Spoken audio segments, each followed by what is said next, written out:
मेरा भाषण समाप्त होने दीजिए। मैं ठीक से इन्हें एक्सपोज करने वाला जी। मैं पढ़ूं और बताऊं कुरान में क्या लिखा है। मार हो जाएगी मार। ये हिंदू की बलमनसाहत है जो कुरान पढ़ के तुम्हें बताता नहीं है। सरकार इनकी थी, इन्होंने वक्त को आफे दान दे दिया और क्या नारा दिया, जो जमीन सरकारी है वो जमीन हमारी है। ये लोग बैठाइए इनको, इन्हें बैठाइए, ये बोल नहीं सकते।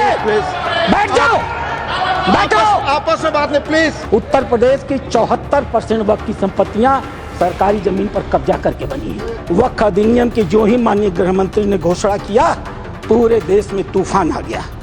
आश्चर्य होता है, वक्फ की घोषणा भी नहीं हुई, कानून सामने भी नहीं आए, विरोध शुरू हो गया। ये लोग भूल गए नरेंद्र मोदी किसी और मिट्टी के बने।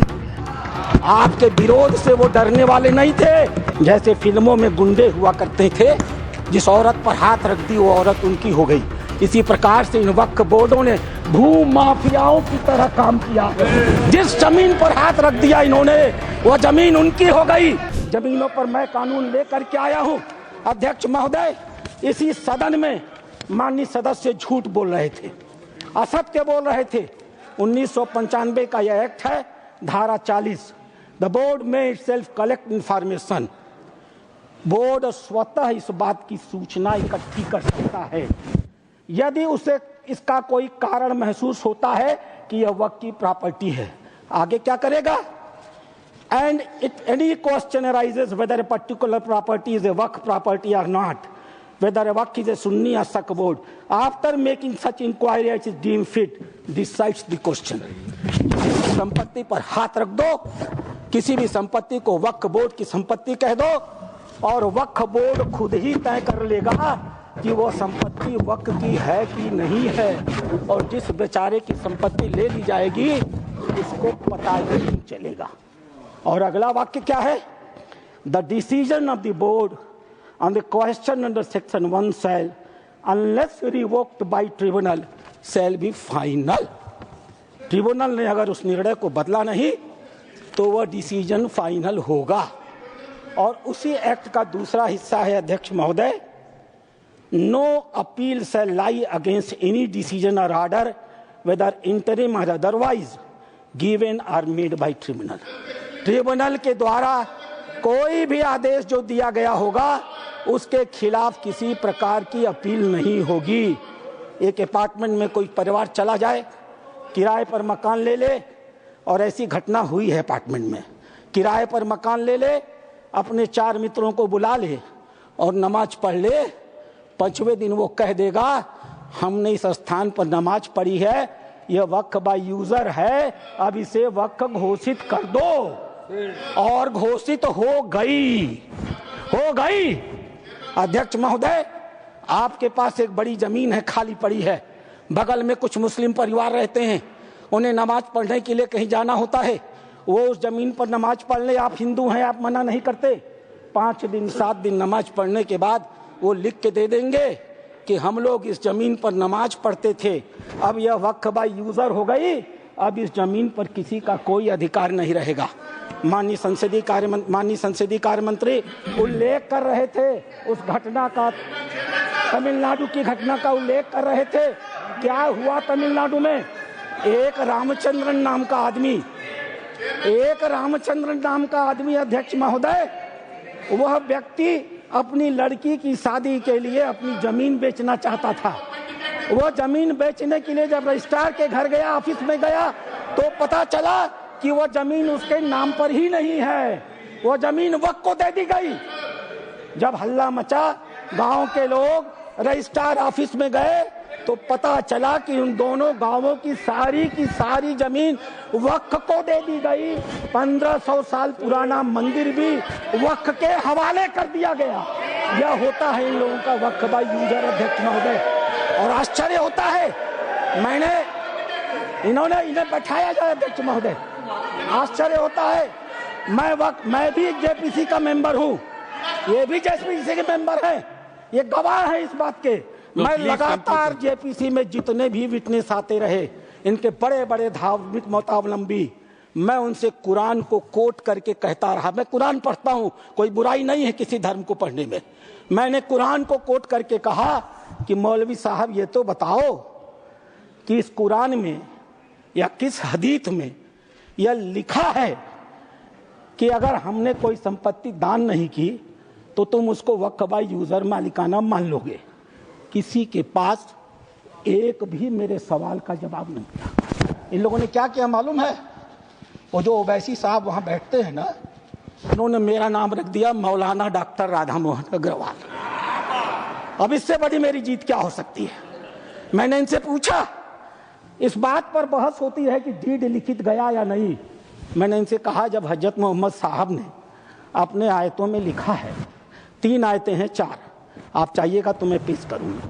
4 आयतें हैं जहां हजरत मोहम्मद साहब कहते हैं एक भी पैसा अगर किसी को दो तो उसको लिखो, उसका उदाहरण दो, उसका विटनेस बनाओ, ताकि ताकीद रहे कि कल तुम्हारे देने को कोई चुनौती न दे पाए।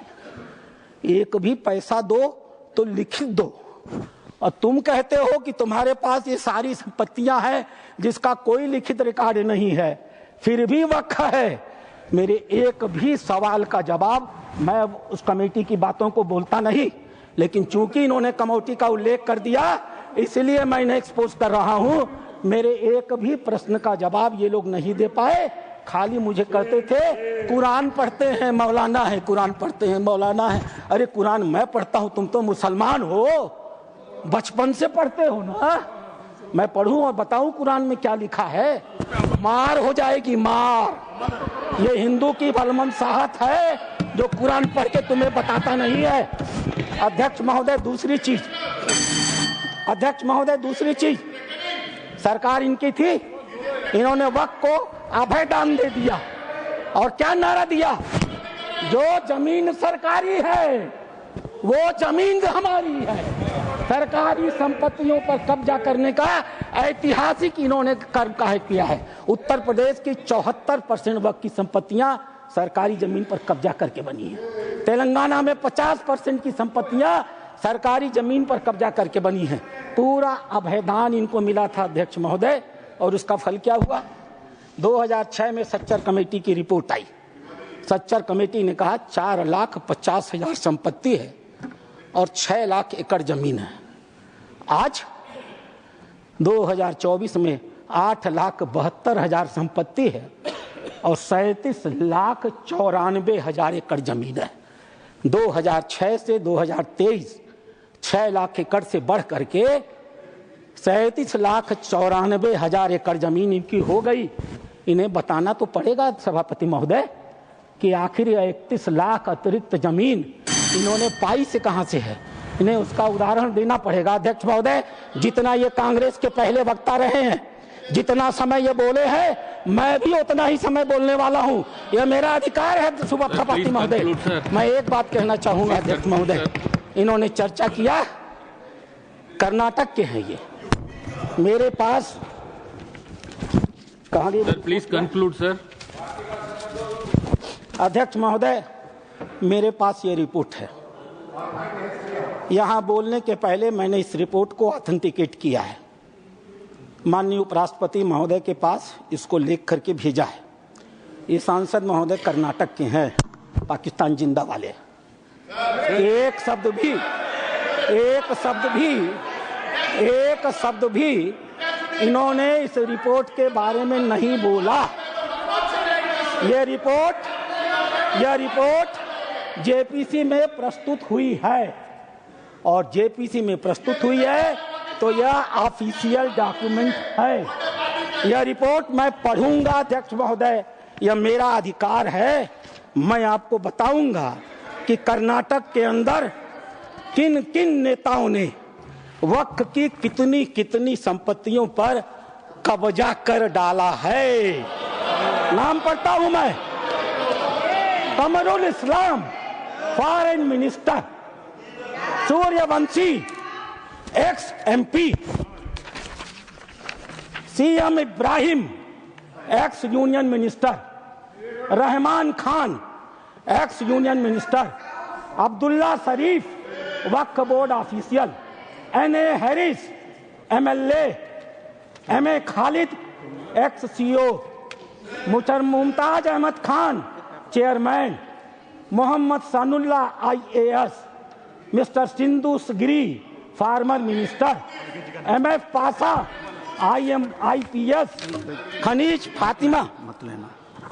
Fatima MLA, CK Jaffer Sharief foreign minister. और एक नाम अध्यक्ष महोदय, प्लीज कंक्लूड, अदरवाइज एक नाम अध्यक्ष महोदय, we will take it from the party time की मर्यादा में। Sir please conclude, otherwise we have to take it from the party time. मैं कंक्लूड कर रहा हूं। इस सदन की मर्यादा में मैं एक नाम लेने से इनकार करता हूं। वो इस समय सदन में है भी नहीं। नाम क्या है अच्छी तरह से जानते होंगे। अध्यक्ष महोदय, नहीं बोल। अध्यक्ष महोदय, मैं अपनी बातें समाप्त करूंगा। रामधारी सिंह दिनकर की एक कविता के साथ। सीमा पर एक सैनिक मर रहा था। मैं कंक्लूड कर रहा हूं। सीमा पर एक सैनिक मर रहा था। मरते हुए सैनिक से एक कवि ने पूछा, हे वीर बंधुदाई है कौन विपद का, हम दोषी किसको कहें तुम्हारे बद का। मरते हुए सैनिक ने कहा, यह गहन प्रश्न कैसे रहस्य समझाएं, 10-20 बधिक हो तो हम नाम गिनाएं। हर कदम कदम पर खड़ा यहाँ पातक है, हर तरफ लगाए घात बड़ा घातक है। देवता सदस्य दिखता है, पर कमरे में वह गलत हुक्म लिखता है। जिस पापी को गुण नहीं गोत्र प्यारा है, समझो उसने ही हमें आज मारा है। जो सत्य जानकर भी न सत्य कहता है, या किसी लोभ के विवश चुप रहता है, उस कुटिल राजतंत्री करदय को धिक है। वह मूक सत्यहंता कम नहीं बधिक है। चोरों के जो हितु ठगों के बल हैं, जिनके प्रताप से पलते पाप सकल हैं। जो छल प्रपंच सबको प्रश्रय देता है, या चाटुकार जन की सेवा लेता है, यह पाप उन्हीं का हमको sir please conclude sir. Bharat अपने ही घर में हार गया है। गरीब मुसलमानों के लिए, पसमानदा मुसलमानों के लिए, तलाकशुदा महिला बहनों के लिए, विधवा महिला बहनों के लिए, अनाथ बच्चों के लिए आज ऐतिहासिक दिन है। एक क्रांतिकारी परिवर्तन आने जा रहा है। पूरी की पूरी इस गरीब समाज, मुस्लिम समाज की आर्थिक और सामाजिक व्यवस्था में यह वक्फ अधिनियम क्रांतिकारी परिवर्तन लाने जा रहा है। मैं आभारी हूं माननीय मोदी जी का, जिन्होंने इस महान विधेयक को इस सदन में लाने का काम किया। अध्यक्ष महोदय, हम हिंदू हैं, हम लगातार अपने समाज में परिवर्तन की बात करते हैं। हमने लगातार अपनी समाज की बुराइयों के विरुद्ध संघर्ष किया है। इतिहास पर गवाह है, हमारे यहाँ सती प्रथा होती थी, हमने सती प्रथा निषेध अधिनियम लाया। हमारे यहाँ बाल विवाह होता था, हमने बाल विवाह निषेध अधिनियम लाए। हमारे यहाँ विधवा विवाह नहीं होते थे, हमने विधवा विवाह अधिनियम लाया। आश्चर्य की बात होती है जब इस समाज की चर्चा होती है, आश्चर्य की बात होती है इन 75 सालों के अंदर एक बार भी मुस्लिम समाज के संशोधन को लेकर, सुधार को लेकर के, एक गरीब मुसलमान की जीवन की बेहतरी को लेकर के एक बार भी किसी प्रकार के सुधार आंदोलन को इस सदन में लाने का काम नहीं किया। आज यह पहली बार है और हमें गर्व है अपने प्रधानमंत्री पर, नरेंद्र मोदी पर, जिन्होंने इस मुस्लिम समाज के सुधार के इस ऐतिहासिक विधेयक को लाने का काम किया है। 2014 में माननीय प्रधानमंत्री बने थे। उनके दृष्टि में कभी हिंदू और मुसलमान नहीं होता था, उनका सिर्फ एक नजरिया होता था, गरीब और अमीर। आप गौर कीजिएगा, यह सदन गौर करेगा। हम जनधन योजना लेकर के आए, 42% लाभार्थी मुस्लिम थे। हम प्रधानमंत्री आवास योजना लेकर के आए, 31% लाभार्थी मुस्लिम थे। हम उज्ज्वला योजना लेकर के आए, 37% लाभार्थी मुस्लिम थे। हम मुद्रा योजना लेकर के आए, 36% लाभार्थी मुस्लिम थे। हम स्किल इंडिया लेकर के आए, 22.7% लाभार्थी मुस्लिम थे। हमने प्रधानमंत्री एम्प्लॉयमेंट गारंटी प्रोग्राम चलाया। अध्यक्ष महोदय, 70% अधिक मुसलमानों ने उस योजना का इस देश में लाभ लिया। मेरे पार्टी की बैठक है, मुझे बताना नहीं चाहिए, लेकिन मैं कहूंगा, माननीय प्रधानमंत्री इसी बाल योगी सभागार में हम सारे सांसदों की बैठक ले रहे थे। उन्होंने क्या कहा हमसे, उन्होंने कहा लोग कहते हैं कि मुसलमान भाजपा को वोट नहीं देते, आपको याद होगा मित्रों, उन्होंने कहा नहीं, ये गलत है, देते हैं। और अगर मान लिया जाए कि नहीं देते हैं तो इसका मतलब क्या है? क्या वो देश के नागरिक नहीं है? क्या उनके काम नहीं होने चाहिए? क्या उनका विकास का काम नहीं होना चाहिए?